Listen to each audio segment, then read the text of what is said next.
बुलढाणा जिल्ह्यातील मलकापूर तालुका, मोताळा तालुका, खामगाव तालुका सोबतच शेगाव, मेहकर आणि नांदुरा तालुक्यामध्ये काल सायंकाळी मोठ्या प्रमाणामध्ये या ठिकाणी अवकाळी पाऊस झालाय, चक्रीवादळही झाले आणि आपण बघू शकतो या चक्रीवादळामुळे अक्षरशः या मलकापूर जो बुलढाणा रस्ता आहे त्या रस्त्यावरती मोठमोठी झाडं पडलेली आहेत।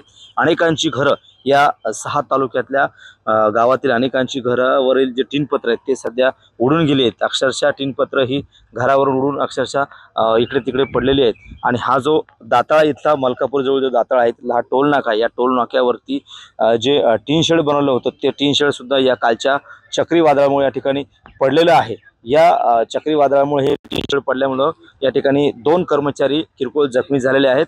तर काल सायंकाळी जो अवकाळी पाऊस झाला आणि वादळी वाऱ्यासह जो अवकाळी पाऊस झाला त्यामध्ये जवळपास 3 लोकांचा मृत्यू या ठिकाणी झालेला आहे, 2 लोक या ठिकाणी जखमी झालेले आहेत। आपण बघू शकतो की ओएसिस फर्टिलिटीच्या तज्ञांनी IVF उपचार पद्धतीद्वारे 1 लाखांहून अधिक जोडप्यांना मातृत्व प्राप्तीचा आनंद दिला आहे। मोफत अपॉइंटमेंट बुक करण्यासाठी आजच संपर्क साधा। हवा एवढी जोरामध्ये होती की टोल नाका अक्षरशः या ठिकाणी उन्मळून पडलेला आहे। एकंदरीत पाहिलं तर काल जो अवकाळी पावसासह या ठिकाणी वादळी वारा झाला त्यामुळे मोठ्या प्रमाणामध्ये या ठिकाणी अर्ध्या जिल्ह्यातील म्हणजे अर्ध्या जिल्ह्यामध्ये हा चक्रीवादळाचा तडाखा या ठिकाणी बसलेला आहे। मोठं नुकसान या ठिकाणी नागरिकांचं आणि शेतकऱ्यांचं सुद्धा या ठिकाणी झालेलं आहे। कॅमेरामन निलेश देशमुखसह गणेश सोळंकी, TV9 मराठी, मलकापूर, बुलढाणा।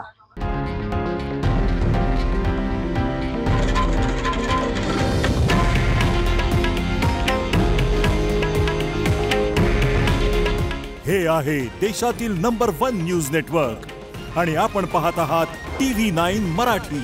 काळजी तुमची, हित महाराष्ट्राचं।